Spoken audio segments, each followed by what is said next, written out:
Broads Media.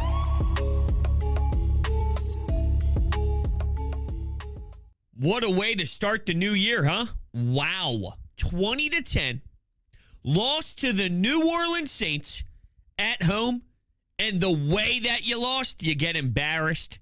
You're looking at 9 plays, 14 yards for the offense. That's how they started things off on the offensive side of the ball. 3 and out, 3 and out, 3 and out. I'm watching Jonathan Gannon get torched in the first half. Andy Dalton and Taysom Hill combined basically hit every single throw except for one. The first incompletion came with 30-plus seconds to go in the first half. While the defense finally decided to show up and Brandon Graham, Fletcher Cox, Hassan Reddick made some big splashes in the second half. Okay, I'm still bothered that the Saints were able to set the tone in the beginning with a 9-minute drive. Okay, that they were able to put points on the board the way that they were. Andy Dalton was completing every single pass. Every single pass. If that doesn't bother you, I don't get it, because there's a lot of Jonathan Gannon supporters saying it's not his fault. The defense only allowed 13 points because, of course, there was the ugly pick 6 by Gardner Minshew. And I'm not telling you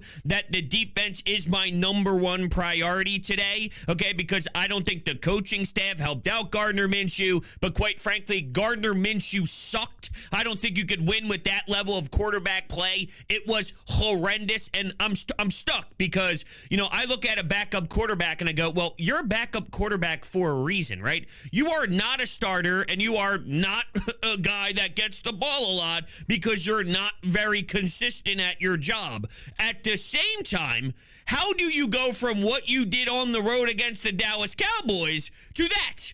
You didn't need elite play, okay? You didn't even need very, very good play. You just couldn't have one of the worst performances I've ever seen in my entire life. Like, he looked lost. He looked like he had no idea what he was doing at all. That's a certain level that's not even explainable. Like, it can't happen. That's where you go, we should play Ian Book. And I hate to break it to you, Gardner, but, I mean, you're a better quarterback compared to, like, let's go play Ian Book.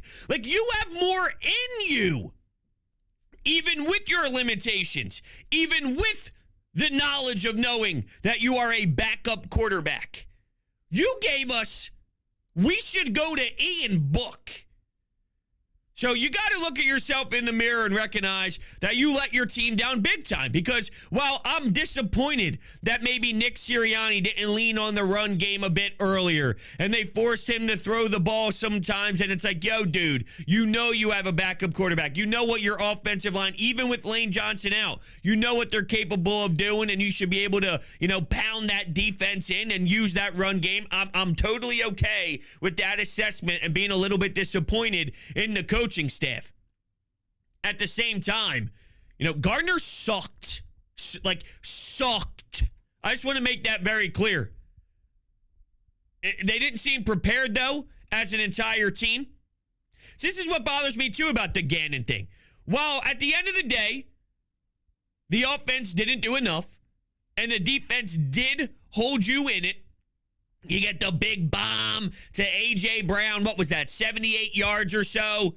And you thought that there was some life in there. And really, when the Saints decided to kick the field goal, when James Bradbury became burnt toast, and they get close, what was it, the 2nd yard line or so?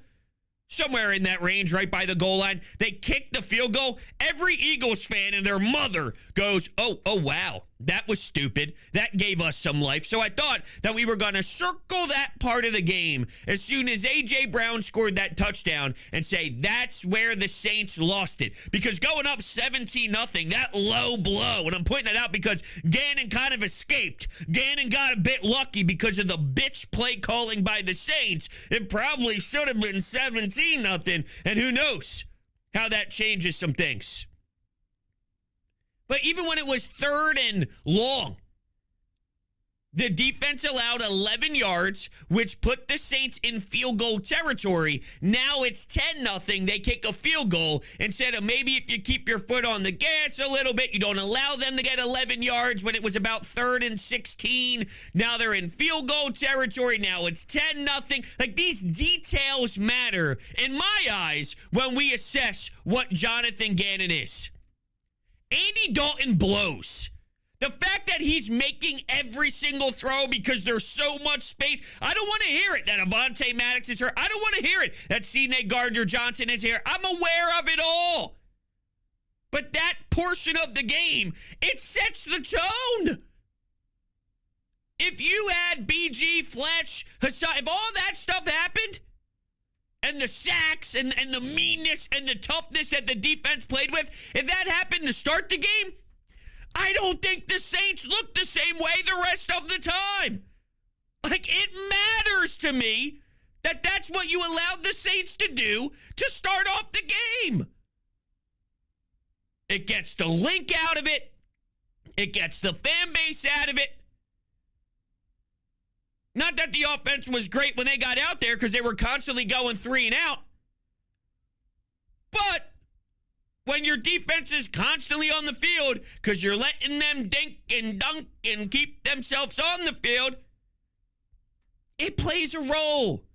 So no, Jonathan Gannon does not get off scot-free. I'm pissed off at basically everybody. Your offensive line, consistent plays, moving up at the line of scrimmage, penalties. You know the margin's super small as it is with a backup quarterback, but you're getting Landon Dickerson, Jason Kelsey, Isaac Sayamalu, all of them in some trouble. Miles Sanders misses an early blitz pickup, which got his quarterback killed. A lot of the times, though, the quarterback was holding on to the ball too long, and he should be a reason why he got sacked. That's also in play. It was a mess. It starts with everybody. I'm even annoyed now at the fact that I'm hearing A.J. Brown after the game throw his quarterback under the bus. Now, if your reaction to that is, who cares? You know the quarterback wasn't good anyway. Why does it matter if he's just telling the truth? Because that's not what you do. You don't throw your teammates under the bus. Last week, Darius Slay absolutely creamed Josiah Scott publicly. Well, it wasn't me. It was Josiah Scott. He's got to be better. He's got to recognize the coverage. We got to execute better, but you got to be where you're supposed to be. Throwing Josiah Scott under the bus. This week, A.J. Brown's like, I was trying to get Gardner Minshew's attention. He didn't see it. He was going to throw it anyway. We all watched the same game. There's not a single human being on planet Earth that thinks Gardner Minshew did a fine job today. I got all these sorts of responses on my tweet saying it's not a huge deal, but I don't like the fact that 2 veterans, A.J. Brown, Darius Slay, they have pedigree in this league. When adversity hits, they're pointing fingers. And while I think they're pointing fingers in fine areas, like they're not wrong with what they're saying, I don't believe you need to take it to the media and start ripping them to the rest of the world. They know what they did wrong. They know things need to change. They know they have to be better. It tells me that cracking is involved when that's the case. And I just don't like it. That's all. I don't like it. I think it's bad. But what else is bad? The pick 6, the 4th and 1, the sneak gets stopped, the 4th and 22. Gardner Minshew is throwing the football short of the sticks. How pathetic is that? The referees with the holding call on Landon Dickerson, which removed a touchdown. That was brutal, disgusting, pancaked a human being, doing his job beautifully, and let's take some points off the board, shall we? Maybe that changes the outcome, maybe it doesn't. At the end of the day, though, we know that this team did not deserve to win the football game. Taysom Hill's running around, making plays. Andy Dalton's not missing passes, and guys are wide open all over the field. They played with way more attitude. They played like they had the first seed on the line.